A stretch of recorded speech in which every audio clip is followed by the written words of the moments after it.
ассалому алайкум шунавандагони муҳтарам. гуфторамонро аз силсилаи театр дар назди микрофон сар мекунем. имрӯз ба шумо композитсияи пьесаи Аъзам Сидқӣ адои қарзро мешунавонем.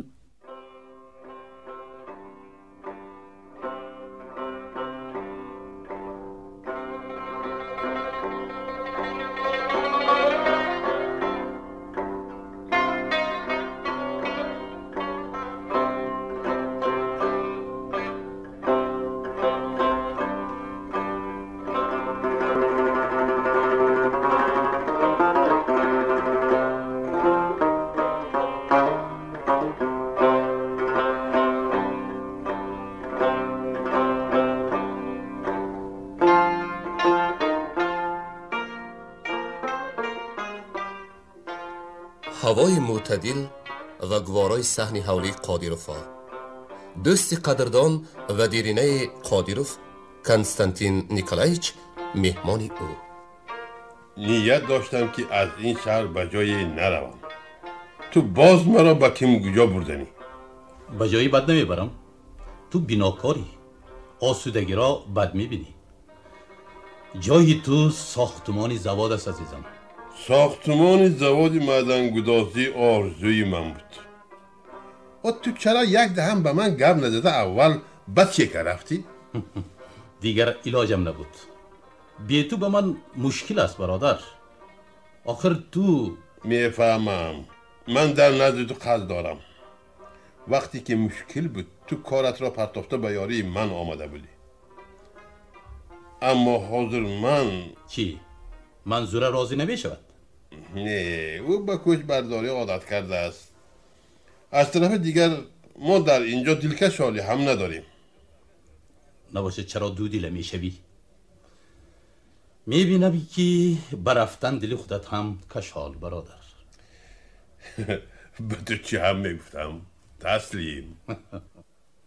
дар сохтмон аҳвол бад бародар. интизори меъмори ҳақиқианд. хайр, саломат бош. تا دیدنه. خیر برادر، خیر.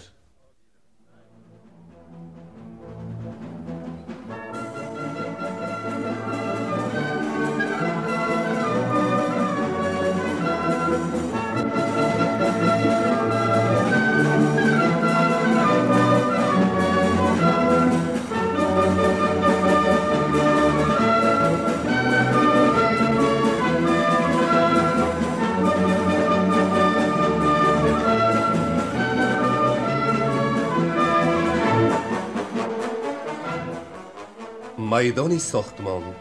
дар ҳар тараф кранҳои баланди борбардорӣ намоёнанд. имороти заводи маъдангудозӣ қомат баланд карда то доманаи кӯҳсори баланд расидааст. иброҳим полвон, коргари дерина ва пешқадами ин сохтмон, сардори таъминот нӯмоновро дида арзу ҳол мекунад. қоил ман баризам дастмонда диҳед, ман меравам.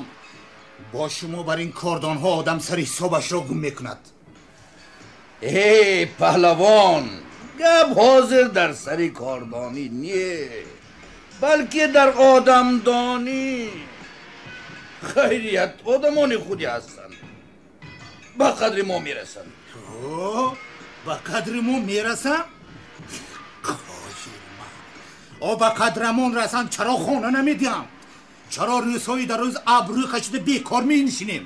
ҳалли ин масъалаҳо осон полвон, аммо худамон гунаҳкор, худамон.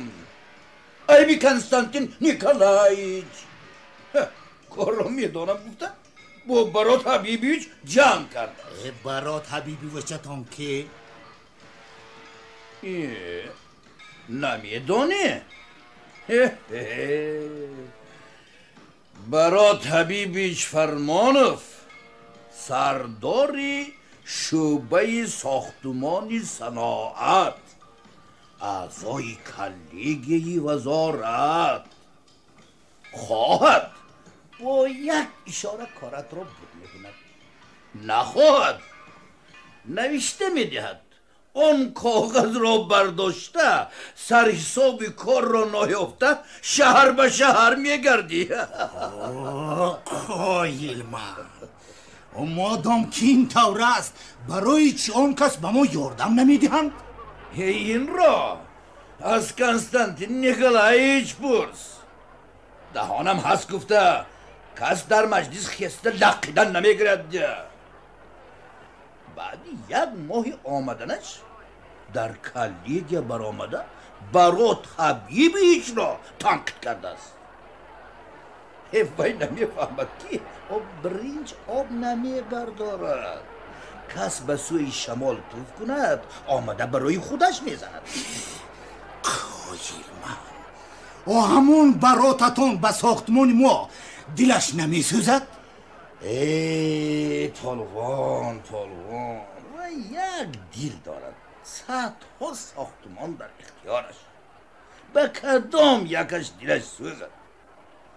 فردا عیب رو به گردن سردار ساختمان یا سر انجینیر میزند و شرط از کار میگیرد. و سلام دیدی سایبانت باشد سرت در سایه، وگرنه جزیر میشوی. خیر با براتتان حسابتان را خودتان میابید. بریزم دست مونید. ای پالوان من دست مانده نمیتوانم به نزد سرداری نوبر. فهمیدیمه؟ خایل من اکنون دست مونده نمیتوانستگی شدی؟ نمیتوانم به نزد سرداری نوبر. به پیشی سرداری نو هم میروم. نومانوف میرود. ابراهیم پالوان نوروزمک را دیده مانده او را از راهش نگاه میدارد. نوروزمک نه نگوید من حرمتی موی سفیدتان گفته 2 روز باز کاغذ به دست از کفای شما میگردم. ای قایل من. به حرمت موی سفید من؟ نه، به حرمت خانه جای گرم، به حرمت کیف و صفا. قایل من نوروزمک، من با پولی خودم کیف و صفا میکنم. حقی کسی را نخوردم که به من تن نزند. اکرم سلطانویچ می آید. حاضران او را نمی بینند. این گپ را مانید. جواب میدهید یا نه؟ نه گفتم نه پالوان. رو اکرم سلطانویچ را کافته یاو به وی عرض کن. حاجتی کافته او به خدمت شما تیار. سلام. سلام ابراهیم پالوان. سلام علیکم. پهلوان. خیر از چی بحث مناظره دارید؟ چرا هر یتان هم خاموش؟ خیر گپ زنید. من چی هم نگفتم؟ انا وی دعواگر گپ زند. آخر او پهلوان. قایل من. نوروزمک نشتر نزنید. من پهلوان. تخت پشتم حالا خاک نخورده است، اما من میروم. گپ تمام. 4 طرفت قبله. اما برای چی میروی؟ گفتم که میروم. برای چی بودنش به همه‌تان معلوم. برای من معلوم نی. همین هم زندگانی شد مگر؟ کایر من در یک کتک مرغ بر این خانه هم پخت و پس هم شست شوی و پگاه زمستان اسازده بتگی در می آید، اما از انگیش درک نی. تمامی غم و کلفت دنیا به سر او آمده است بیچاره. کایر من با این تکنیکا زنبر و بیل با این چیز کشانی کار بود نمی شود. امروز این نیست فردا وی نیست. همین هم کار شد مگر؟ فردای زمستان راه ها را لای برف گیرد و ما چیکار میکنیم؟ قایل من چشمکی تو کرده میشنیم. نه حاضر هم سری وقت من میروم. ساختمان را پرتافته میروی؟ ساختمان زواد را؟ به ساختمان چیکار دارد؟ به این پولی کلام باشد شد. در 2 ماه آخر پولش کم شد. مس برای همین اسبش را زین کرده راهی گریز را گرفته. قایل من. نوروزمک انا این دست ها را دیده. آنها خارش میکنن. خارش آنها بیکار ایستاده نمیتوانند. اگر کار باشد من چند گام را به آسمان میبرارم. اما این دشواری تنها برای تو نه، بلکه برای همه ای ما شرایط وزنید. رفیق قادرف مرا میبخشید، اما از بدی احوال دیگران احوال من بهتر نمی شود. کی احوال ساختمان را به این درجه آورده رساند؟ ما کارگران؟ نه. کی؟ سردارهای ساختمان؟ من شما رو در نظر ندارم. شما آدمی نو.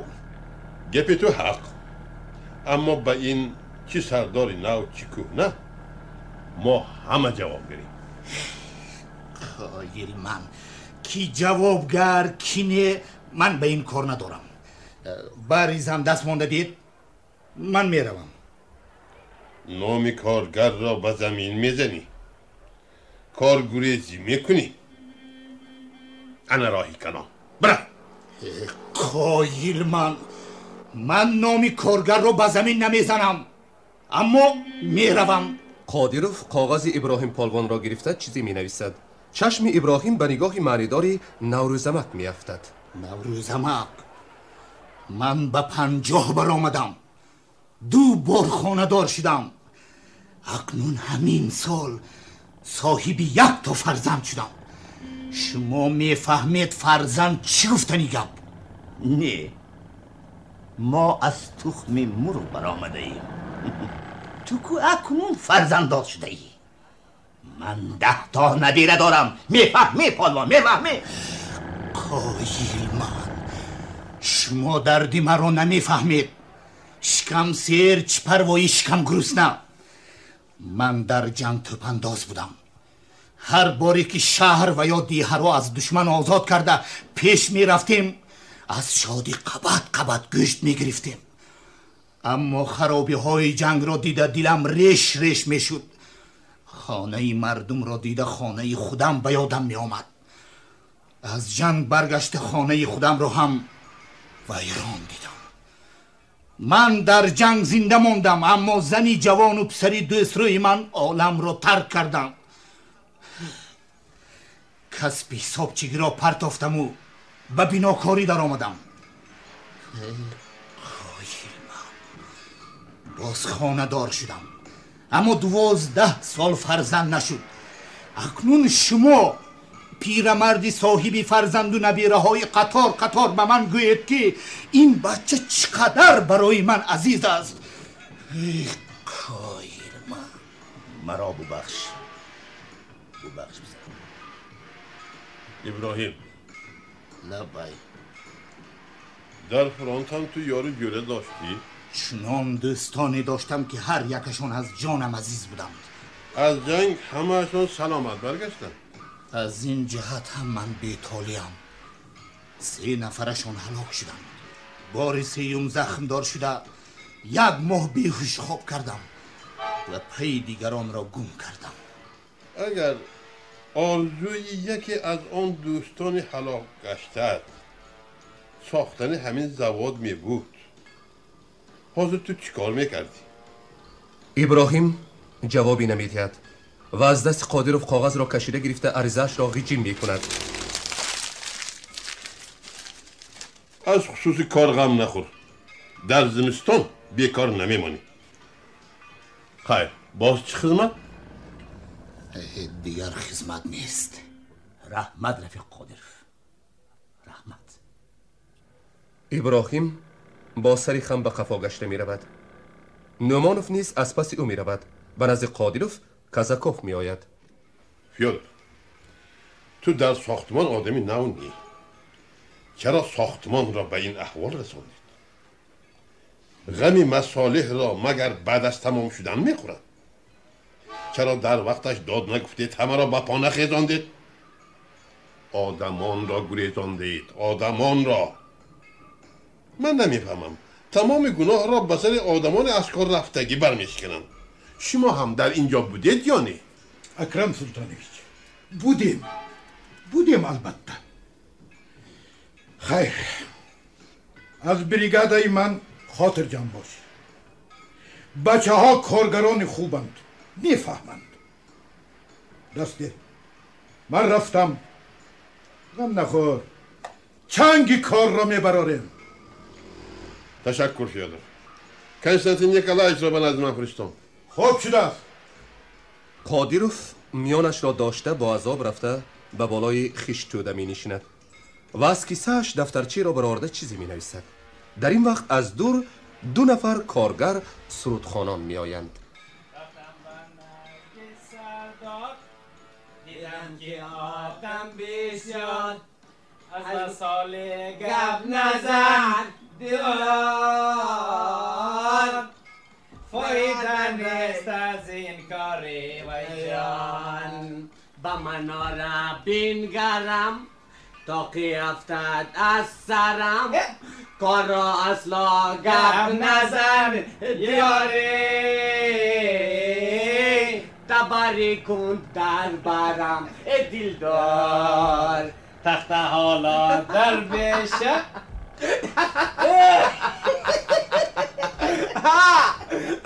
گوش کن تخت حالا در بشه از بیکاری خواب تشه حالا بیغم ها را کب یاری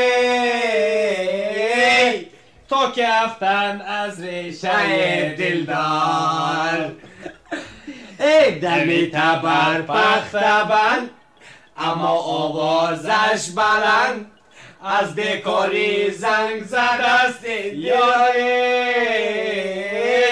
بابا میخندد کلند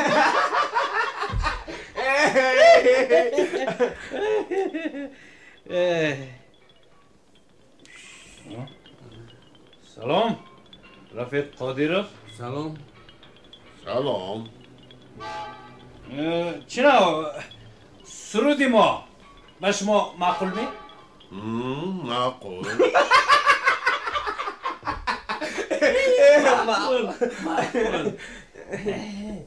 برای چی در وقت کار نوشیدید؟ شما را در مکتب میانه به چی خواندند؟ مکتب میانه؟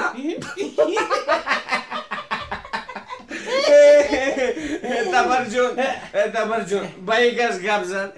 رفیق قادیرов ما 7 صنفو 1 دالان را تمام کردیم. برای چی؟ چند سال پیش در صنف 8 یک معلم آمد و ما را به ناقابلی برآورد. ما هم گودبای گفتیم برآمده رفت. گودبای گفته رفتیم. او کی بوده است؟ ولی کی بود؟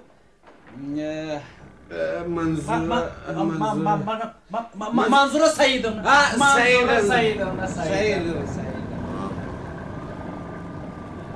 خوش کار چی می شود؟ کار نمیشه؟ برای چی؟ برای که مزه ندارد. در 3 ماه از آدمان 200 سوم قرض داشتیم. 200 سوم سری تنی زمستانه هم آبلای شد. انا اکنون تنی قاقو جان گرم داریم. وسلام. نومانوف اینجا بیایید. گویید که از این رفیقان زبان خط گرفته از کسا 300 سومه پول دهند. چی؟ به تبرجان و تیشبای؟ رفیق قادیرov به شما چی شد؟ در ساختمان هیچ کس به اینها حتی گناهش رو قرض نمیده.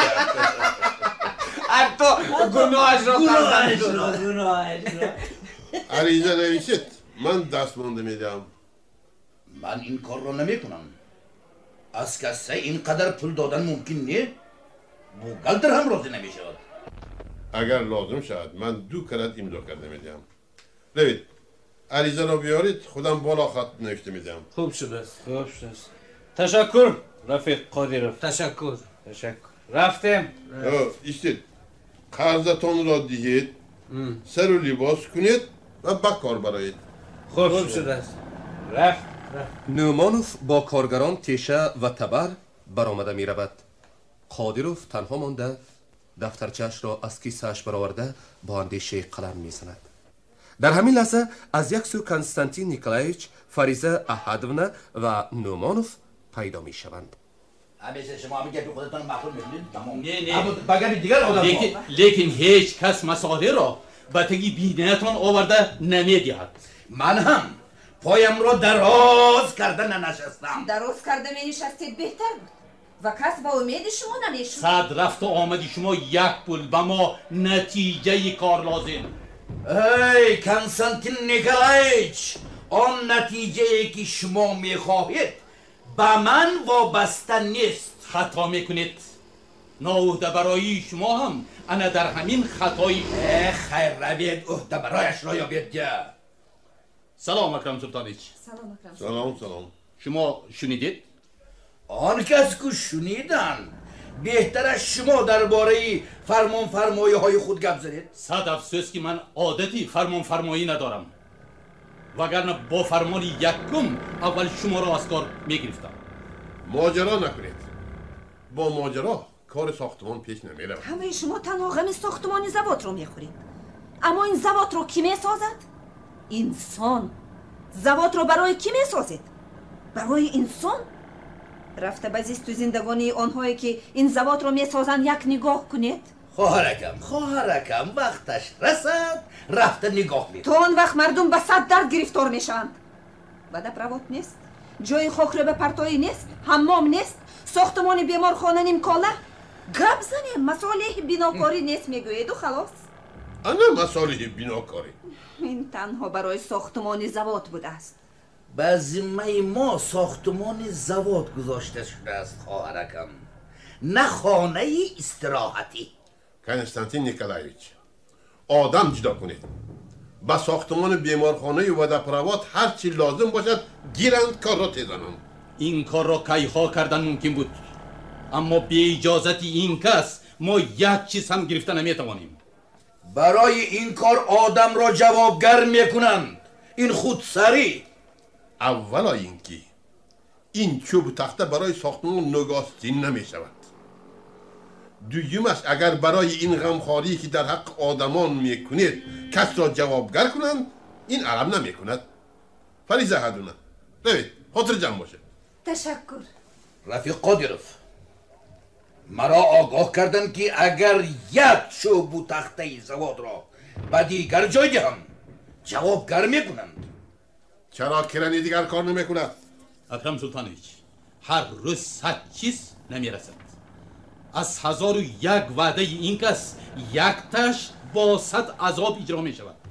ما سرداری تأمیناتی تکنیکی نه، بلکه سرداری تکنیکی وا داریم. کنستانتین نیکلایچ، آن زواد و کمبینت هایی که مصالح میفرستانند در اختیار ما نه. میفهمید؟ در اختیار ما نه. رفیق نومانوف، با این سخنهای شما زواد معدنگدازی آن سو استاد کتکی مرخم ساختن ممکن نیست. اگر مصالح بناکاری نباشد مردم بیکار میمانند. بله؟ بیکاری که شد بیپولی که شد انا بعد برآمده میروند. رفیق قادیروف، شما هرچی کنستانتین نیکلایچ گوید چشمتان را پوشیده به گپ او میروید. من هم چند ساختمان را دیدم. اگر نقص پول گیرند هیچ کس به هیچ جایی نمی رود. مصالح نباشد کارگر چقدر پولی نقص میگیرند؟ در ساختمان صدها کارهای پیش بینی نشده یافت می شود. البته یعنی کارهایی بر دروغ، حجتهای ساخته، پولی مفت. خیلی که خواهید همان خیلی فهمیدن گیرید، اما بنا را به ذمه من گذاشتند. انا کاری پیش بینی شده شما هنوز پای دیوار اینجا را بود نکرده فرمان دادید که قبرها را کابند. تو چرا راضی شدی؟ بدبختی هم در همین است که بیرازگی من. این چی گفت؟ یعنی یک جای را میسازید و دیگری را میسازید. اکنون این را ویران کرده از نو ساختن لازم. آخر لایحه را ندیده. کارگران به این چناو راضی شدن. کارگران مهنت کردن و پول گرفتنشان را میدانند، غم دیگر ندارند.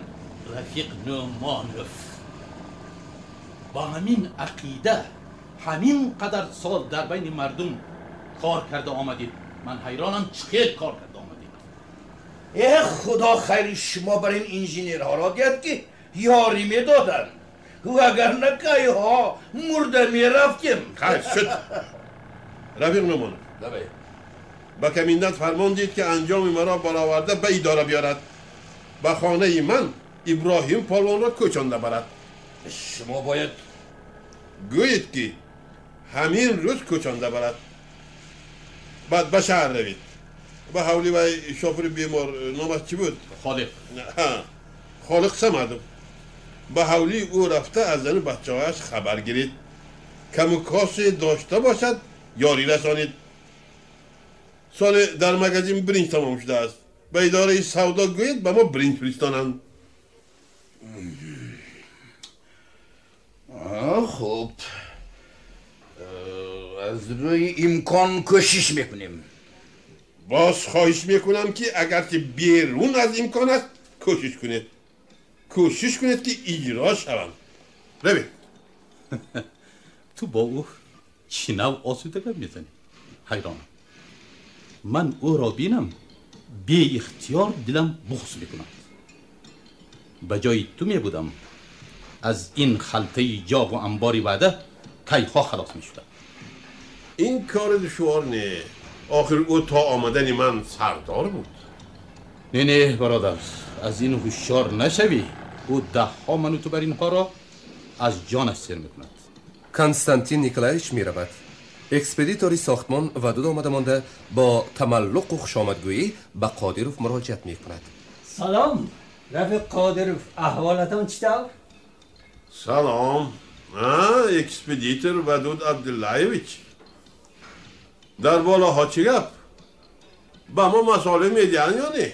خاطر جمع به آن طرفش کارتان نباشد. رفیق قادروف، یک گپ زنم، اما این گپ در بین هر دویمان ماند. به یک جا رفته بودم. خوش در آنجا چی گپ؟ از همین جانشینتان ناراضی. و فکرم در اینجا وی عمر دراز نمیبیند. نخواد از وی ناراضی‌اند؟ بله ناراضی، اما این گپ بین هر دوی ما ماند. گپش بسیار نتیجه کارش معلوم نمیگوید. به فکرم او آدمی بد نه. شما حالا بسیار چیزها را نمیدانید رفیق قادروف. من یگان روز به شما آمده همش را نقل میکنم. دسته جورگی باشد جورگی. جورگی و اما از پی مساله شوید. البته شما هم از پی سلامت شوید رفیق قادروف. بکس کم تراخ دماغ چاقه هم در کار. البته صحبتی زنهای تنازم بد نیکویه. شما در این مسئله هم اکسپدیتر مگر؟ نه در آمده گپ دیگه رفیق قادروف. خاطر جمع باشید. رفیق قادروف، یک آدمی نقص است. بابا بسیار یاردمش میرسد و یک کمترک امارت میساخته. یک ماشین یزدون نویسته آورده. انا به همین یک دست مانده میداده. اولا ما هیزم نداریم. بغیر از این هر چقدر هیزم یافت شود از خودمان زیادی نمیکنیم. این گپ بین خودمان کو رفیق قادروف، لیکن وای آدم به ما بسیار آدمی درکاری دیه. درکاری با کسی امارت می ساختگی هیزم چی لازم؟ شما یزون گفته دست مونده دیه به آن طرفش کارتان نباشه رفیق قادروف. نه می بخشید. انا همان طرفش مرا به تشویش می اندازد. روید جورگی دیگر از این خصوص به من دهن نکشید. خب هیچ گپ نه رفیق قادروف، هیچ گپ نه. رفیق قادروف، یک التماس. خوش چه التماس؟ این گپ فقط بین هر دوی خودمان مانده. آن طرفش را دیده عرض بکنیم. خب سلامت باشه ناشد. خیر.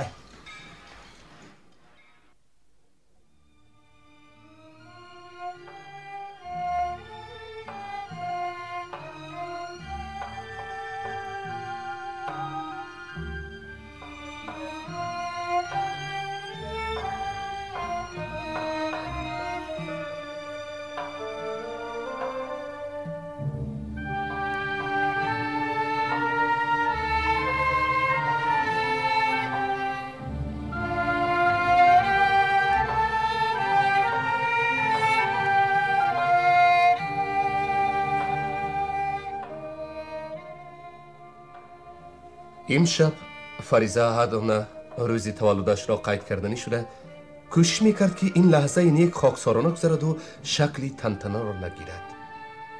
برای این هم کسانی زیادی را خبر نکرده فقط خواست که در این مورد یکی از شخصان بیغرض و نجیب اکرم سلطانویچ قادیروف حضور داشته باشد.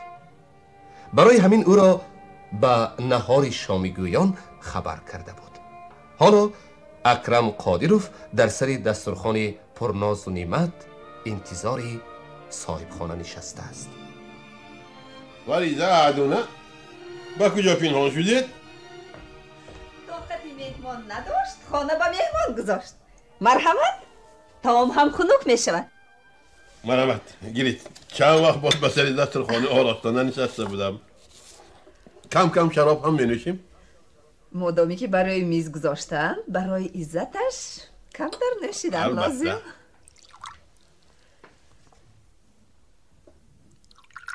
مرحمت گیرید. مرحمت. برای چی می نوشیم؟ برای آنهایی که در این روز تولد یافتند.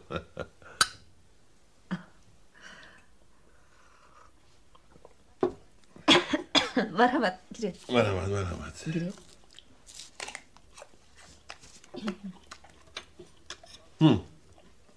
صبر کنید استید. از گوزنگی چشمم سیاهی زده، معنی هم کرخ شده است. در این روز کی تولد شده است؟ انا تقویم را بینید.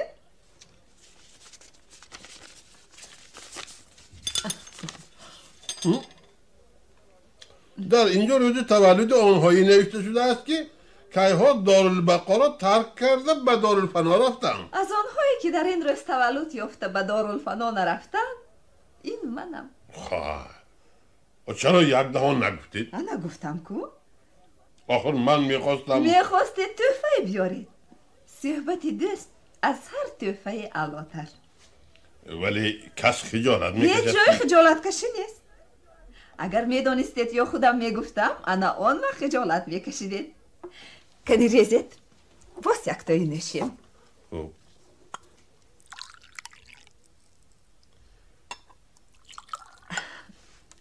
خب اکنون رخصت دید که قدح را به سلامتی شما به خوشبختی شما نوشیم. تشکر.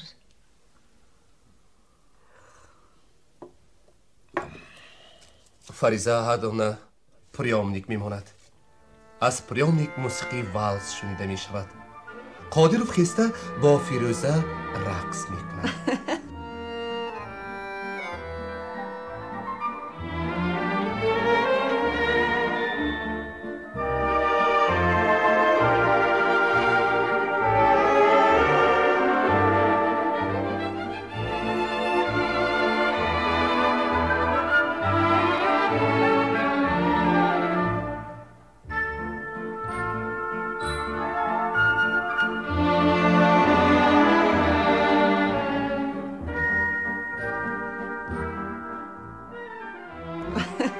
برای خواست ایستاده میانش را میدارد.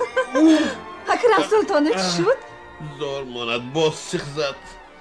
چه درد مجملی بوده است. نه کس را درستکک خواب میرواند نه میماند که کس بی خواطر زندگی این عیبی من به شما نوشیدن ممکن نبود. نه میبخشید دکتر. من یک جوره دارم که او هم کسلی تربات دارد. همین که میانش سیخ زد در حال شیشه را میکاپد. درمان درد من کجا گفته سرود میخواند. این خود فریب دهی. اخلاص و خلاص گفتن. شاید با همین راه وی از درد تربات خلاص شود. نه برعکس وی به درد گرفتار می شود که باعث بدبختی خودش، اهل عائله و تمام یار و دوستانش می گردد. آخر من همه این را خودم دیدم، از سر گذرانیدم. کتاب آخر ما با محسن 6 سال در انستیتوت همراه خوندیم. پروفسور و معلمان او را شاگرد بهترین حساب میکردن. ما هر دو را در بیمارخانه شهر به کار گرفته ماندن. بعد از 2 سال زناشویی وی به عرق داده شد. در بیمارخانه با همه جنگ و دلسیایی کرده کار رو پرتافته رفت. در کار بسیار تعریف میکردن مگر؟ آره، تعریف و توصیف میکرده. از تعریف و توصیفی به مورد و بی مورد خود را گم کرده راه و رفتارش دیگر شد. هم دیگر را دوست می داشتید؟ بدبختی هم در آن بود که یک دیگر را به حد دوست می داشتیم، حرمت می کردیم. به یک دیگر خوراک از گلویمان نمی گذشت. خیر، چه حادثه روی داد؟ 4 سال یک جای عمر به سر بردیم. فرزند نشد. پدر و مادرش زنش به زوریات گفته شوهرم را طعنه می زدن. به من روی خوش نمی دادن. خیش و تبار جمع شده به من شنوانیده نقل می کردن گویا کسانی در دختری گناه کرده به فرزند می شده. شاید در آمدی گپ گویم. نه، وقتی که نامتان زبان زده زنان شقشقه شد آنها تا دم مردنشان به شما نام و نامچه می گذارن. مگر شوهرتان کسی دختر به گپ آن زنهای گپچین و هنگام طلب باور کرد؟ صد افسوس که شوهر من خود را دانا و عالم می تراشید اما هنوز سالم نبود. من می خواهم گویم که او هنوز چی بودن حیات را، راه ترقیات آن را درست نمی دانست. آیا خودتان می دانستید؟ من هم نمی دانستم، اما روخنوکی، طعنه و ملامت خیش و تبار، از میان رفتنی حرمت و اعتبار مرا مجبور میکردند که به حیات چکرتر نظر کنم، برای بخت خودم مبارزه برم. یعنی چه نوع مبارزه میبردید؟ اکرم سلطانویچ عزیز، به فکرم اعتقاد دین با شیر مادر به خون مردم ما جای یافته است. کسی مکتب عالی سویتی را تمام کننده که آدمان را تبابت میکند و تشویقات میکند که به نزد ملا و دعاخوان نروند از من طلب مینماید که پیش کدام یک ایشان قندلات روم، هفته آنجا ایستم و خود را خوانانم. و حتی شنیدن نمیخواست که ایشان قندلات به صدها خانه آتش زده است. صدها عائله به کثافت او ویران شدند. باری در بیمارخانه نوبتدار بودم. شب نوبتداری سر تشویش بود. سحری جوانزنی را گرفت آوردند که 1 شیشه سرکه خورده است. ما را از مرگ نجات دادیم. با آدمانی که تفتیش می بردن سبب سرکه خوردنش را نمی گفت. نمیدانم برای چی به من باوری حاصل کرد و روزی گفت که بی فرزند است و او را به نزد ایشان قندلات بردند. وی دستانش را داشته دعا می خوانده است. چشمش چشمی نمی کنده است. از شوق اخلاص و ضرب فریبگری خود را در آغوش او دیده زنی بیچاره دادگویان به خانه آمده به مردن راضی شده است. و شوهرم مرا به نزد این ایشان فرستادن میخواست. این جهالت بی مثل او بود و من برآمده رفتم. خیر بیایید مانعید بلا به پسش. صبر کنید. دیره اکرم سلطانویچ.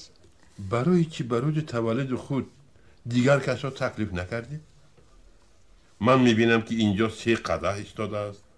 همه چیز برای 3 کس تیار کرده شده است. در 2-3 سال آخرین روز را من به تنهایی عید میکردم. گاهی هرچی از سرم گذشت به یاد آورده به غضب می آمدم، گاهی گریه کرده دل خالی میکردم. به نظرم بزنی به شوهر همه با شبهه نگاه میکنن. اما شما گپی دیگر. برای من شما را از آن سبب دوست میدارم که شما سردار ما، مردی قوی، عالم آدم را بسیار دیده اید. در اینجا من یک آدم را واخوردم. وای کفشرگر است. هر بار که مرا بیند از اوج هوا ایستاده داد میزند سلام دختر. این آتش دلی مرا بینید گویان از نوگی نیلی وصلگری آتش کبود سر میدهد. وقتی تنفس در آشخانه به من جای گرفته انتظار شده مینشیند. میخواستم او رو نیز تکلیف کنم اما جرأت نکردم. چرا؟ نمیدونم. میخواستم با شما مصلحت کنم. بهترش اولا با دلتان مصلحت کنید. مادامی که او جوان است و ما پیری مصلحت گریم. دروی؟ سلام. سلام. مرا میبخشید. در به وقتی شب شما را تشویش دادم. من به خانه‌تان بسیار تلفن کردم، هیچ کس جواب نداد. و من گفتم که شما در خانه دکتر. آورده خانه دکتر رو نشان دادند. خیر، چه خدمت؟ من شفیاری ماشین سبوگرد در رایون در سوخوز گلستان کار میکنم. دیرکتور رو به شهر برده ماندم.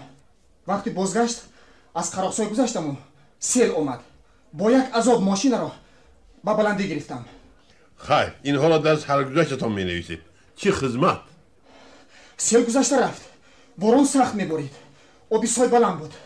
بینم یک ماشین پریتسپدور آمده در میانی سوی ماند. شفیار داد زد اما با وی علاج یاری دادن نبود. خیر شد. با شما گفت که آمده به ما خبر دهید. ها؟ وی با قبرهای آهنین در میانی آب ماند. آب طرف بلند می شود. خب من میروم. استید؟ کجا میرنی؟ شما هیچ کار کرده نمیتوانید. لبی سوی را سیل ویران کرده رفت. آدم فرستانید خودتون نروید. شما با آدمان خبر دید. استید با درد تربات شوخی نمیکنن. صبر کنید. استید اکرم سلطانویچ صبر کنید.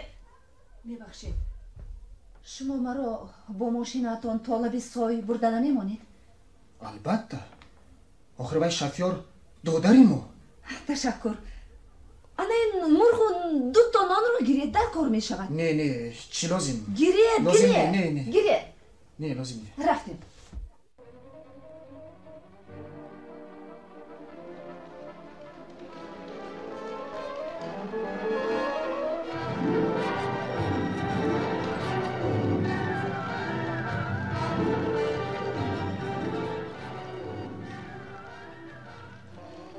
شب تاریک، شمال، باران سیل، آواز موتورهای ماشین و غلغله گیرودار کارگران تمام صحرا را فرا گرفته بودند.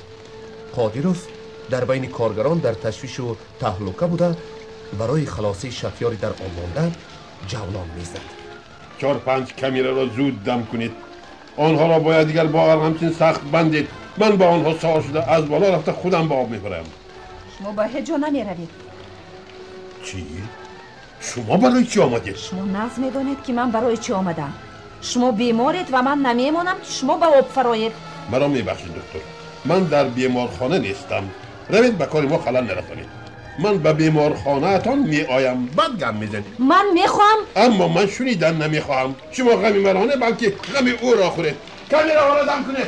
در همین هنگام یک پیرمردی در دست ملتقدار 2 نفر شفیار را پیش انداخته گرفته میآید. این چیگه؟ گوی سفید؟ اینها دوست غارتگر. اگر تو سردار باشی با آنها جزا ده وگرنه جزای هر دوش را خودم میدهم. چی را دزدیدم؟ آن کسی که چیز مرا دزدید حالا از مادر تولد نشده است. میخواستن تراکتور و گریده کلخوز را دزدیده روند ولی در سر وقت دستگیر کردن. نپرسیدم من.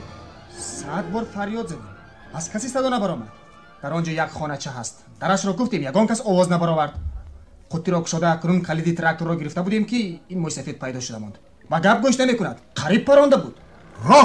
راست از برای سر ما تیر خالی کرد. پدر من تو را نمیشناسم و به تو هیچ گونه پدر نیستم. بشنوی میپرانم. میبینم که همه تان از یک دیگر ماندنی ندارید. تو پیرمرد عجیب بوده ای. ما دوز نه ماشینه ما با بار آدم است غرق میشود. وقت غنیمت. اجازه ده آنها تراکتور و گریدر را بیارن آن را از سای کشیده گیرید. ماشینی کی؟ ماشینه ساختمان زواد آهندره. خودتان تراکتور دارید گریدر دارید؟ داریم اما از اینجا 10 کیلومتر دور میفهمی؟ دور. انا نگاه کن، در میان آب آدم ایستاده است و هلاک شدنش ممکن. سنگین! باز کمتر صبر کن.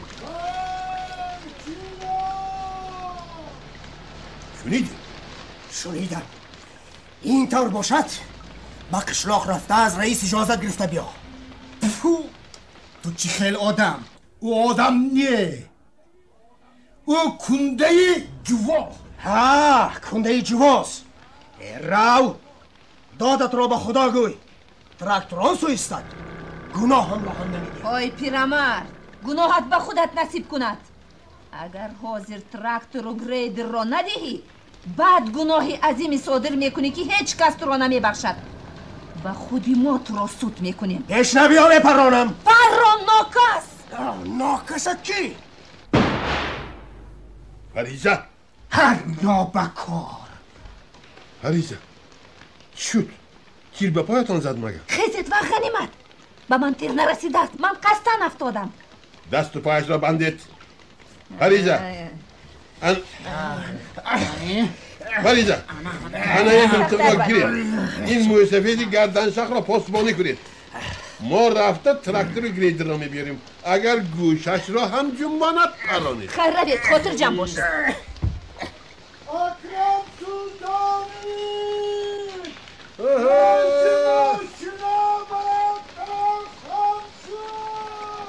حاضر آنها به نزدتان رفتند. باز کمتر صبر کنید. انا آمدن. خدا را شکر، خدا را شکر که آن بیچاره را از خوف مرگ آزاد میکنند. خدا را شکر، خدا را شکر. من حیران، چند دقیقه پیش تیار بودید که همه ما را پران. حاضر به زنده ماندن آدمان ما شکر میکنید؟ دخترم پیری ده پیری، من در حقیقت شما را دوستگمان کردم دخترم. دوست تراکتور و گریدر رو چی کار میکنی؟ دخترم هر کار کردنش ممکن. با تراکتور و گریدر سر راه را بسته، ماشینه مالدار را غارت کردنش ممکن. آواز موتور را بلند کرده، دیوار را سوراخ کردنش ممکن دخترم. ما به همین خیل آدم همانند باشیم. دخترم در شب تاریک در زیر باران آدم را کی میشناسی دخترم؟ از بالاتر سنگ های کلان را غیلان. خدا را شکر، خدا را شکر، 100 بار شکر. دخترم دست و پایم بستگی، علاج گریختن ندارم. رو با آنها یاری ده. تو چی یاری هم داده میتوانستی؟ اگر دست و پایم کشادگی میشود من به سنگ غیلانی یاری میدادم. الها برکه یابی دخترم. اگر دست و پایم را کشایی من هم رفته به کار خیر یاری داده به ثوابش شریک میشدم دخترم. همچنین در رو چنان سخت بستم که کشاده ممکن نیست. 2 سنگ رفته بیار. تک سنگ و پایان سنگ کرده زن الغمچین کنده میشه و دخترم. خوب میلش حاضر. فریزه به سنگکاوی میرم گفته پناه شده از قفا پیرمرد را نظاره میکند. دستم را کشا، من بعد قدرت خدا را نشان میدیم. پیش یکت غرق میشدی، اکنون همت را غرق کرده جانت را به جبار میسپارم. دخترم چی؟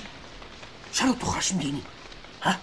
من پیش گمان میکردم که تو بر اینها ریشه‌کن شدم، اما راست میگویند که علفی بد بنیاد بیار جان سخت است. عادتا موی سفیدها آدمان به کس غمخوار، نقطه سنج و رحمدل میشدند، اما میبینم که وجود پیری تو پر از کینه و عداوت است. بگو که چی به تو نمیفورد؟ تو از چی به آدمان بدخواهی؟ من بدخواهی خلق نیستم. من بدخواه شما بر این هایم. حالا صبر کن. این شبی مرگ شما. تو خیال میکنی که آن 3 کس ماشین را برآورده میتوانند؟ نه، خدا خواهد هر 3 هم غرق میشه. دهانت رو پوش. پیری بی توفیق، پیری جاهل، پیری فاسق. خدا خواهد یگان روز به تو تنها به تنها وا میخورم. انا بعد تو را مست کرده به تمام وجودت. ملون از آنهایی هستی که به 100 گل خلاو سر دادن. بیا این گپ ها را مان. سردی من به تو 500 سوم نقد میدهم. سگ مردار. بیا قهر نکن. در این باران چی تر شده میشینی؟ به کلبه من میرویم، هر دو کیف و صفا میکنیم. تو از این جامعه جنده من حذر نکن. خواهی 1000 سو میدهم. من از آن تو گفتگی ها نیستم. بس کیستی؟ پس چرا سگ بر این عذاب کشیده در این باران از پس مردان میگردی؟ من تو بر این زنهای سرکش ها بسیار دیدم. بسیار دیدم. لعنتی! تمام کلمات را خوان. ساعت مرگت رسید. اینها مرید و مخلص های من با من هزم و خوراک آوردند. حاضر فرمان میدهم که دست و پایت را بسته با آب. فریزه به گپ‌های پیرمرد طاقت کرده نتوانسته، از قهر و نفرت دهان او را بستری میشد. اما پیرمرد پیت یافته دستی فریزه را میکزد.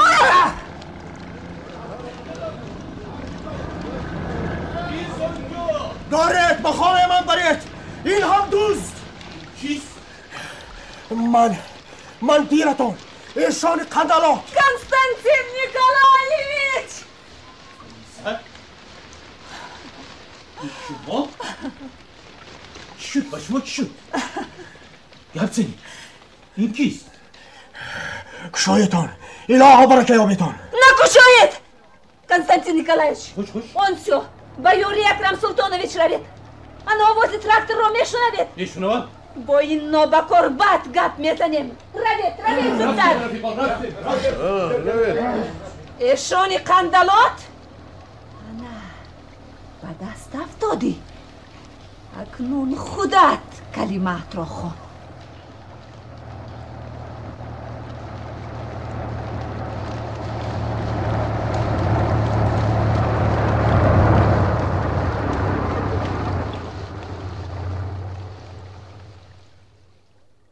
کابینت قادیروف.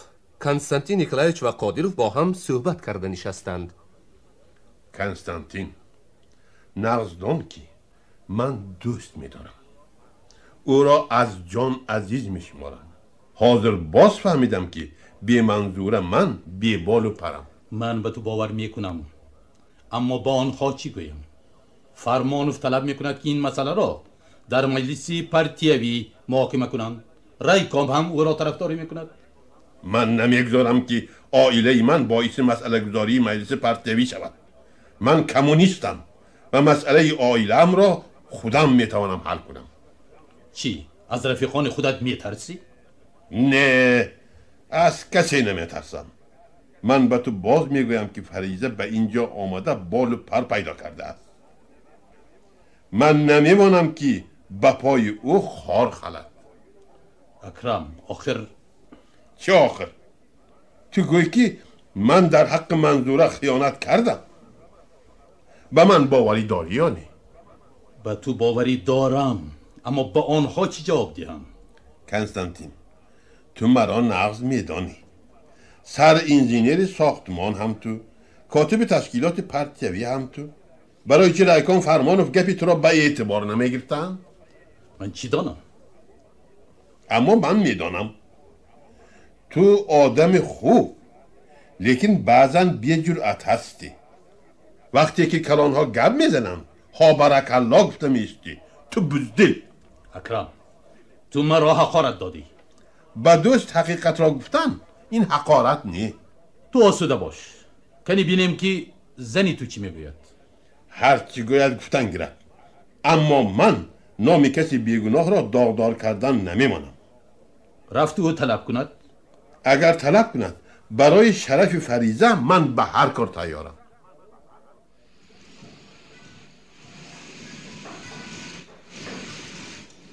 ساختمان زواد معدنگدازی. مناره‌های زواد آینده قامت افراختند. کارهای وصل‌کنی دوام دارد. فیودور و ابراهیم پالوان با نومانوف گفتگو دارند. رفیق نومانوف، هر کمبودیه که هست روی پشت نکرده گوییم. البته او با فرمانوف عرض و داد نکنیم. با کی میکنیم؟ از بالای شما هم با اون کس عرض کنیم. ای جان، از دست من چی می آید؟ من آدمی خوب در اینجا قادروف ها هستم، کنستانتین نیکلایچ ها هستن که از دمشون آبی دریا یخ میکنند. چی بگویم؟ میشنم. خیز بگویم؟ میخیزم؟ قایل من در کار پلوان و شما در گپ و شما آدمی خردمی. اگر خواهید 100 آدمی کلان را بازی میدارید. قایل من رفیق نومان، خاطر جمع باشید. هر کمبودیه که هست روی پشت نکرده نگوید. همونطور شد. ابراهیم در حق من چه ها میگوید؟ کی میشد؟ فیودور، نوروزمک، آدمانی برگرده شما چه ها میگوید؟ چه قایل من هیچ چیز نمیگویم؟ گوش کن، به هر جا 4 کس جمع شده گپ زنند رفته گوش کنو، بعد آمده به من خبر دی. قایل ما گپ چینکی شما میشویم. آب از کجا میرود نمیدانی. آب بجولت که آلچی خیز به زمین پایت رو سختر ماندن گیر. خانه قادروف را برای چی به تو دادن؟ ندانم. انا دی البته تو از کجا دانی؟ ای وقتی که من در وزارت بودم حال احوال کارگران را از یک سر نقل کرده دادم. فرمانو پرسیدم که ابراهیم پالوان چند سال باز در ساختمان کار میکند؟ من گفتم که وای کارگری کهنه. قایل من ما کهنه شدیم می. کهنه هم نی و نو هم نی. انا بعد رفیق فرمانو سفارش دادم که در 24 ساعت به تو خانه دیم. قایل من مرا میشناختنده؟ نگه بیناکاری نامی را کی نمیشناسد؟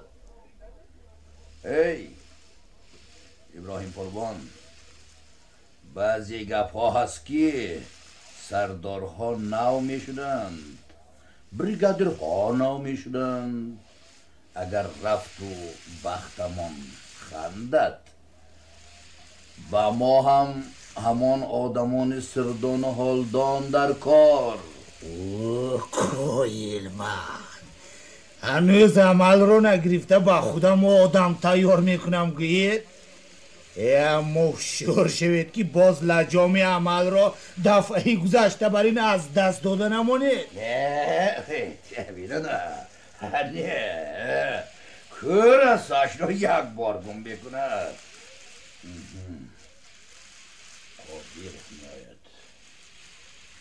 انا اکنون به من دوغ درن کرده بیند.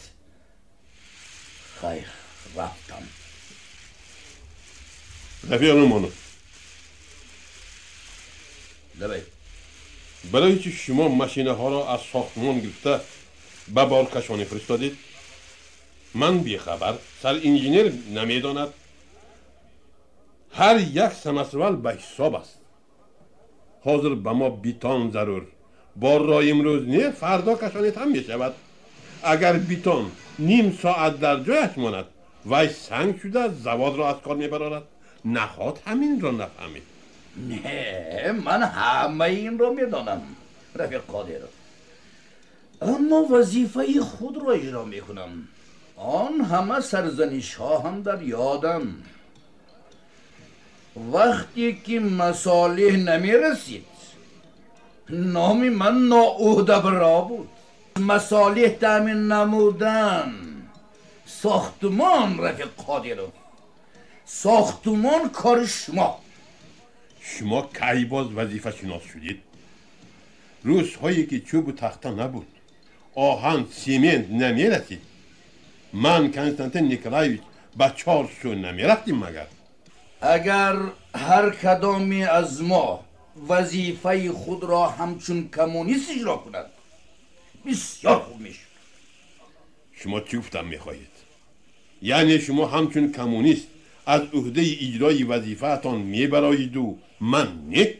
کدامی از ما از عهده اجرای وظیفه‌اش میبراید یا نه؟ این را در وزارت نقض میدانم رفیق قادر، اما من وجدان خودم را به وجدان کسی عوض کردنی نیستم. مرا با وزارت نترسانید. فرمان دوست شما باشدم، من ترس ندارم. یارو جورم با شما دخل ندارد. اگرچه این از روی آداب کمونیستی نیست، اما شما شبها را با زنان روز میکنید رفیق قادر. شما به من آداب یاد میدهید.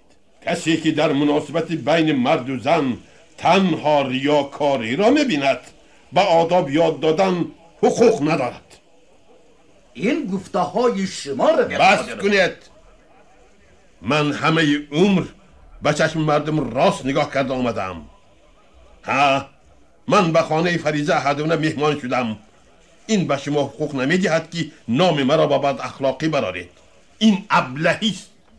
من کمونیستم و شما چه حق دارید که مرا حقارت کنید؟ افسوس که من با شما در یک پرتیه می باشم. اگر از کمونیست بودنتون افسوس خورید می توانید آن را ترک کنید. برای آدمی دل سیاه شده پرتیه را ترک نمی کنند، بلکه مبارزه می برند. از این نوع آدم تازه می کنند، زیرا که چشمسار لای را آینه داغ را نمی پرورد. راست گفتید، راست گفتید رفیق قادرов. مبارزه می برند. هر یک قدم شما انا در این دفترچه مبمون نقش بسته است. اگر من به مبارزه خیزم این همه به مقابل شما سنگ‌های دندان شکن می شود. من تو را پرنده گمراه گمان کردم، اما می بینم که تو درنده بوده ای. دست از ندارم. نومانوف ترسیده می گریزد. کنستانتین نیکلایویچ آمده می ماند. اکرم سلطانیچ، اکرم سلطانیچ، با تو چی شد؟ باز تا بد گریخت مگر؟ نه کنستانتین نیکلایویچ، من اکنون صحت شدم. کسی که دردمندی را به گردن گرفت و ناعهده برآمده شده است. من من بعد بیمار نیستم و با درد جنگ اعلان میکنم. شما تعجب میکنید کنستانتین نیکلایویچ عزیز. ما پیچ یکم را در وقتش میسپاریم. خوب شده است. خیر آسوده باش. او جرأت نمیکرد که با من این طور رفتار کند. ممکن مرا از کار گیرند. این را جوره هایش به او اشاره کردم. تو چه ما میگویی؟ درست میگویند که کج براس طعنه میزند. خیر، من به ستانسیا رفتم، ماشین ها را گردانده میآورم. آها، معلوم می شود که وضعیت شکل جدی را گرفته ایستاده است. نومانوف می خواهد که سد راه ما شود. نه، ما به این راه نمیدیم. همه از پس کارشان می روند. از یک سوی صحن ساختمان منظوره نمودار شده به 4 طرف نظر می اندازد. راهی دور مرا لگات کرد، از جهل فراورد. راست میگویند که آتش قهر زن چون زبانه سوزش شعله شمع نازک است، علو میگیرد و باز خودش میسوزد. میبخشید شما؟ ها؟ من کی را میبینم؟ منظور سیدونه؟ از آسمان فرا آمدید مگر؟ کنستانتین نیکولایویچ، صحت سلامت هستید؟ سلام. احوال؟ چرا کم نماشته ماندیتان؟ احوال اکرم سلطان چطور؟ خوب است منظور سیدونه. ما صحت سلامت، کارها نست. اکرم در اینجا زندگی میکند. خوش، این روزی کار است. کار را پرتافته آمدید؟ میگفتید ما ماشین میفرستادیم. نه، به من ماشینه و سمالیات هم یاری داده نمیتوانست. خوش. فقط پر و بال لازم بود. همین شب من میجه ته نکردم. انا نگاه کنید. میبخشید منظور سیدم نه. من از مضمون این مکتوب آگاهم. از کجا؟ فراموش کردم. در واقع این مکتوب را به 2 آدرس فرستادند. یکش را به من، دیگرش را به وزارت. بله. همین هم گپ شد مگر؟ خوش. آخر این چی گپ؟ انا گوش کنید. قادیروف شبها در خانه دکتر بزم تنهایی تشکیل کرده، روزانه خود را به کسلی زده به کار نمی براید. ساختمان را به حال خود پرتافته مانده است. محض برای همین پلان ساختمان اجرا نشده است. خیر، اینش لازم نیست. من به این چی گویم؟ به این چی نو تاب آورم؟ ما زن و شوهر 1 ساله و 2 ساله نباشیم. 2 فرزندی به قدمان برابر داریم. در شأن ما این خوب است مگر؟ چندی پیش شوهری با وفا را برآورده گسیل کنم و امروز به خانه مردی بی وفا را گرفته برم؟ آیا شرم و ناموس انصاف هست؟ گپ زنید کنستانتین نیکولایویچ. من در حقیقت حیران شده ماندم. آخرین مکتوب. شما حیرانید، اما من حیران نیستم. من در بین آب و آتش ماندم. رایکام وزارت طلب میکند که این مسئله را در مجلس محاکمه کنیم. در مجلس؟ این را طلب میکنم. آخر حق به جانب اکرم سلطانیچ. میدانم او پاک وجدان، راست قول و حقیقت گوی است. در ساختمان های سال جنگ در یک خانه با زن و دختران خواب کرده نامش را داغدار نکرده بود. آن سالها او جوان خوشروی بود، اما وجدانش را نفروخت. نه، این دروغ. من ذهن مانده به این خط نگاه کنید. چی گفتن میخواهید؟ این خطی بچه صنف های پایان. در اول چشمم سیاه زده به این صرفم نرفتم. با دستی بچه بیگناه در حق کسی بهتان نوشتن، این رذالت. مؤلف این سطرهای افلاس باوری داشت که من به غضب آمده اکرم و فریزه احدونه را از گریبانشان میگیرم، در بین مردم شور و غوغا برداشته آبروی آنها را میریزم. نه، من جاهل نیستم. من عقل سالم دارم و نمیگذارم که عائله من داغدار شود. آفرین منظور سیدونه. از اول دلی من به این گواهی میداد که شما به این مسئله همین جواب را میدید. کاری مرا نهایت آسان کردید. تشکر به شما. کنستانتین نیکولایویچ، از شما التماس. خوش به من فریضه احدونه را نشان دهید. چی لازم؟ یکم باری دیگر همه این مسئله ها اصلاح شده رود، همه تین شود. شما دائما تینچی را میکابید. سلام. سلام. میبخشید، این کس منظور سیده و نه؟ میدانم. زنی اکرم سلطانویچ. فریضه احدونه. سلام. مرا میشناسید؟ در روی میز اکرم سلطانویچ رسمتان را دیده بودم. آن رسمی که نه. تغییر نیافته اید، پیر نشده اید. با این خیل شوهر کس پیر نمی شود. حسد میبرید؟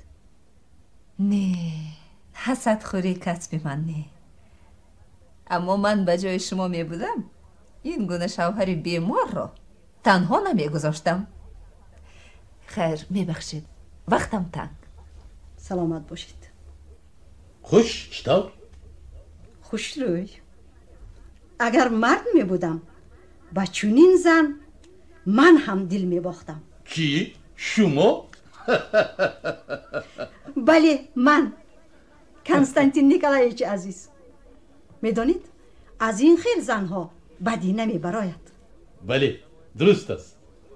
نماینده وزارت فرمانوف دوست خود نومانوف را باور کنانده بود که سردار ساختمان قادیروف را از کار میگیرند و او را به جای وی تعیین می نمایند. نومانوف از روی خوشامد و منتداری امروز صحبت خاصه و ضیافت تشکیل کرده معشوقه خود رای افیسیانک را به فرمانوف پیشکش کردنی شد. نقره از این نیت نومانوف بیخبر دسترخوان را آراسته آنها را منتظر بود. مرغ بخت و سعادت که به خانه در آمد در را محکم بند و دیگر سر نده تا میتوانی او را نوازش کن، آب و دان ده. وقتی که او گفت و رام شد آموخته کن که من بد گردی تو پروانه شده بازی کند، نازنهای تو را بردارد و به قهر و عتاب تو تاب آورد.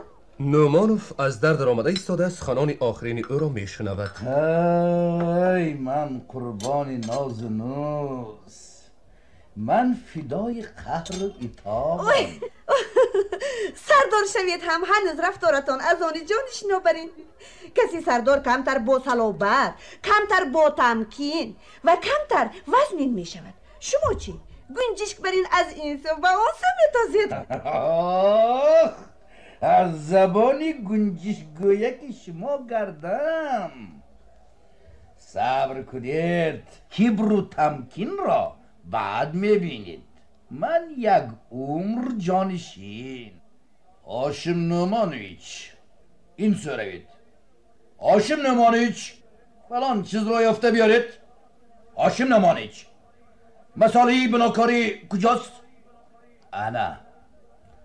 انا روزش رسید که هاشم نومانویچ چی خدمت گفته؟ به نزد من می درآیند. بعد من آن درد و غباری چندین ساله را از دل می برارم. دفت شد نهوده براها. حالا همین خیل سرداری بد قهر می شوم گویید؟ جان عزیز، من این روز را سالها انتظار بودم. شبها به خوابم می دیدم. اگر امروز مهمان نوازی را به جایش بیارید، با ناز ادا دل مهمان را به دست آرید. این غلام خود را سرفراز میکنید. مادامی که شما خواهش میکنید من کوشش میکنم.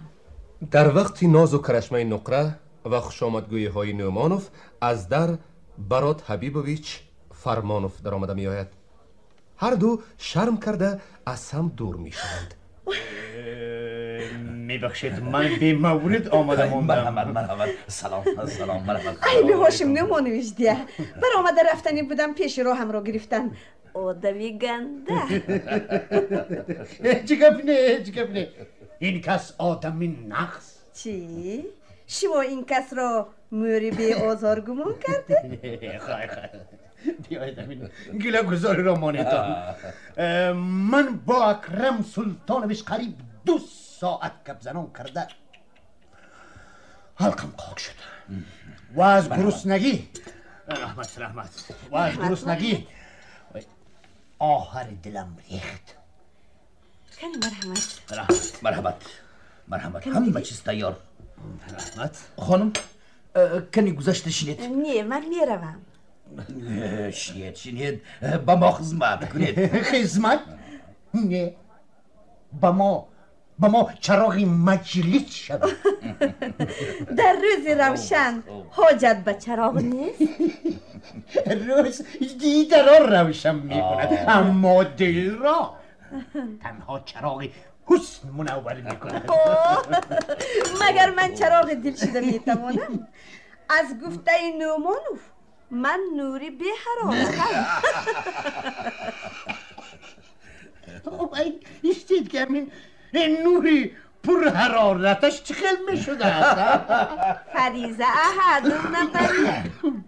بس برای هیچ کس از شما نپرسیده است.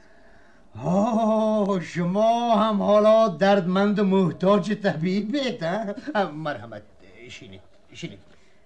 خوش اگر چراغ بزم شراب ریزد اهل مجلس پروا نمی شود. مرحمت. من این قدح را برای سردار ساختمان تعیین شدن هاشم نومانویچ می نوشم. رحمت. من باوری دارم که این کس در اندک وقت ساختمان را انجام داده زواد را به کار می درارند. برداشته خوش میکنیم. تشکر. نمیرسد. بیاری شما ما به جایی نمیرسیم. شما پشت و پناه ما، شما باعثی زبان درازی. با من جنگ نمی اندازید؟ رحمت. با برات حبیبیچ جنگ انداختن کفایه نه مگر این کس مهمان ما شما خرسند کردنی مهمان. شما مرا دوست خود می شماریدید؟ مگر دوستان در نزد مهمان قدح جنگ نمی اندازن؟ از این روز اعتباراً خود را دوستی برات حبیب می شمارید.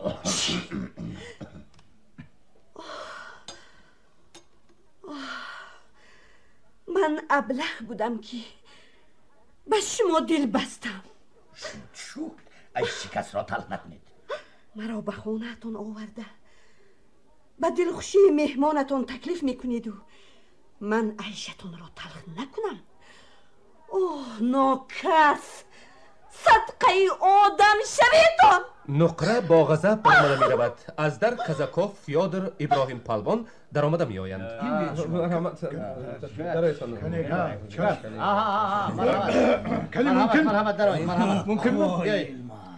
خوش کلی بکی چی ریزم؟ صبر کنید برات ببینید. ما خبری ناخوش را شنیده راست به اینجا آمدیم. کدام خبری ناخوش؟ دید که گپی خودش را معقول کردن نتوانست، اکنون شما را اغوا داد. اما این کوشش های شما همه بیهوده. اکرم سلطانویچ را از کار میگیرند. من میگویم که کاری نقض نمی شود. چه نقض می شود چه بد می شود ما میدانیم. شما را چه وکیل کرده فرستاد؟ قایل ما وکیل بودیم. ما وکیل نه، نوبت داری را تمام کرده خودمان آمدیم. از کار هلاک شده برآمدید، رفته استراحت کنید. قایل استراحت کنیم بوده است. کسی دلسوز را از دست دهیم باز رفته استراحت کنه. بس شد. کسی که به وظیفه‌اش با نظر خنک نگاه میکند و با کار دلسوزی ندارد سردار ساختمان شدن نمیتواند. چی؟ قادیروف با کار دلش نمیسوزد؟ قادیروف مسئله ساختمان زواد را به 4 سو فرستاده است. پلن ساختمان را اجرا نکند او باز او را نگاه داریم؟ نه میبخشیم. کایل من مسئله ساختمان را به کجا داده است؟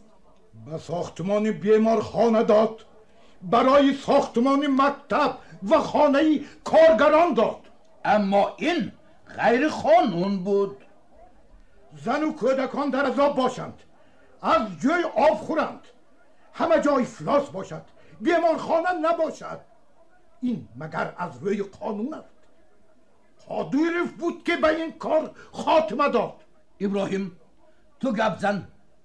کی بودن قادیروف را تو نقض میدانی؟ من؟ نقض میدونم؟ کایل من رفیق فرمانوف، شما برای آن خانه قادیروف را به من گرفته دادید که امروز او را سیاه کنم. کایل من ای من کارگرم و به طفیل چیزی آدم فروشی را یاد نگرفتم. کایل من وقتی که پسرم کلان شد با وی گویند که پدرت سردار خودش را بدنام کرده خانه گرفته بود. نه من از این خیل خانه بیزارم. کایل من انا برای چی شما به من خانه داده بوده؟ اخه شد.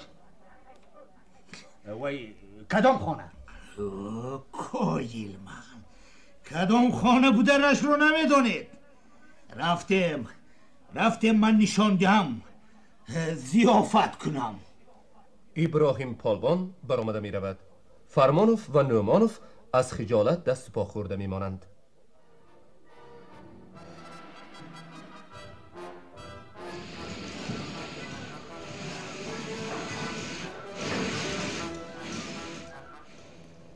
سری ساختمان، تمام کارگران غرق کار بوده. صداهای گیر و مان آنها همه جا را فرا گرفته است.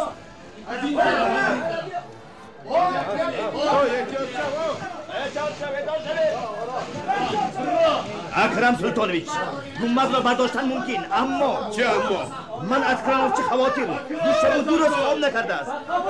با جای او خودت دانسته. چند بار گفتم نمیخواهد.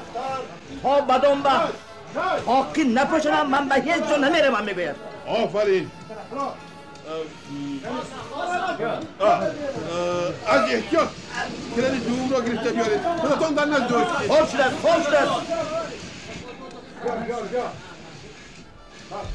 اکرم سلطانی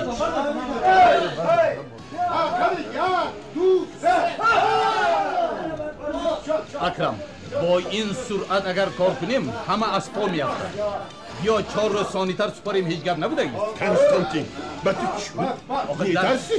در سراسیمه کاری یگان فلاکت روی ندیت میگویم.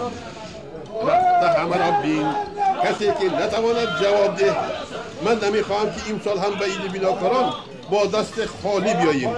غیر از این حس میکنم که من به مانند درخت خشک میشوم. هر آن قوه و دانشی که دارم میخواهم به این زواد صرف کنم. از تو این گپ را 20 سال پیش هم جونیده بودم. تو نگاه کن. چی؟ کرانی دیوم را آوردم. در کرانی دیوم چی؟ برادر این موی سفید نه فولاد است. 100 جوان را با یک پهلو میزند. خوش اکرم همه در جایشان تیار باشید. کنستانتین نیکولایچ تو به کرانی یکم رو. من به نزد کفشیرگران میروم. خوب شده است. آواز خنجر را وصل کن. ابراهیم پالوان، فیادر نومانوف و فرمانوف در آمده میآیند. همه با دقت به سوی کران نگاه کرده میمانند.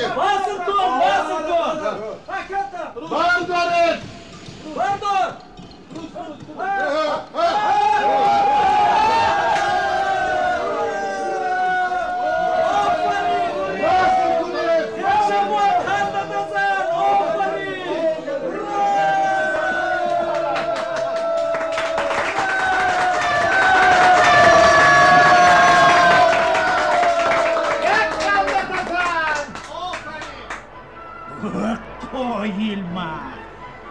میده ما گپ میفروشیم.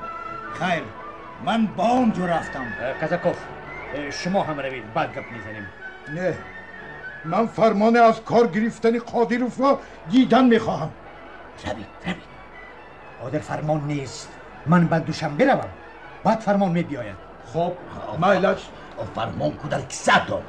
من به جای شما میبودم ساختمان را ترک کرده از اینجا برآمده میرفتم. همه با شادی به پایان میآیند. از یک سو فریزه و منصوره گلدسته به دست نمایان میشوند. تبریک میکنم رفیق قادروف، تبریک میکنم. تشکر. اما مرا نه، آنها را تبریک کنید که سخنم را به زمین نمانده شب و روز کار کردم. شما مرا به زمین زدنی شدیم، آنها برداشتند. شما پر و بالم را شکستید، آنها قوت دیل پر و بال شدند. نرنجید با وجود آن تبریک میکنم. نمیرنجم، اما ما یک دیگر را در جای دیگر تبریک میکنم. باز شکایت نه، من از شکایت 3 روز دیرتر تولد شدم، ولی حقیقت را گفته میشنوم. فریزه احدونا گلدسته را بلند برداشته جلوه میدهد. منظوره به نزد قادیروف میشتابد، میبوسد و گلدسته را میدهد. همه یکدیگر را تبریک میکنند. آمدی که مرا تبریک کنی؟ البته طلبه های من هم مکتب را تمام کردم. آمدم که همیشه با شما باشم. تشکر. بیرق را به بالای دام نبردارید. بگذار همه دانند که ما به عید بیناکاران با دست خالی نآمده ایم.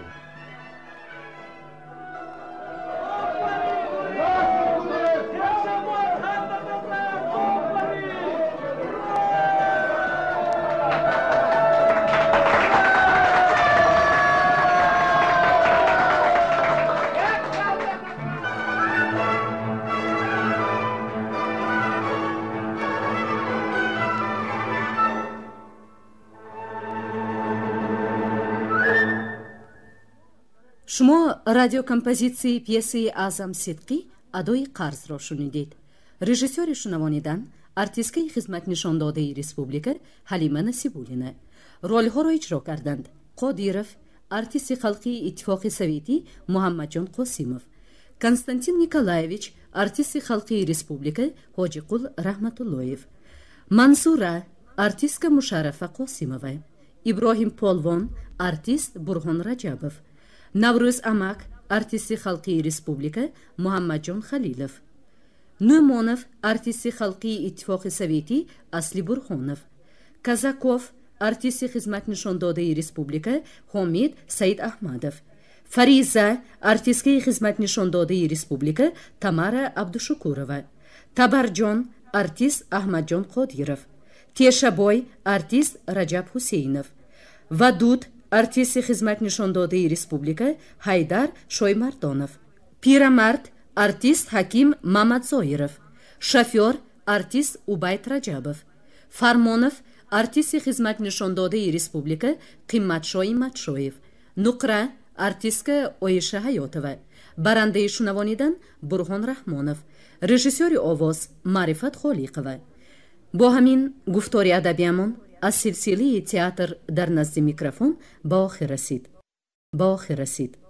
با آخر رسید. با آخر رسید. با آخر رسید. با آخر رسید. با آخر رسید.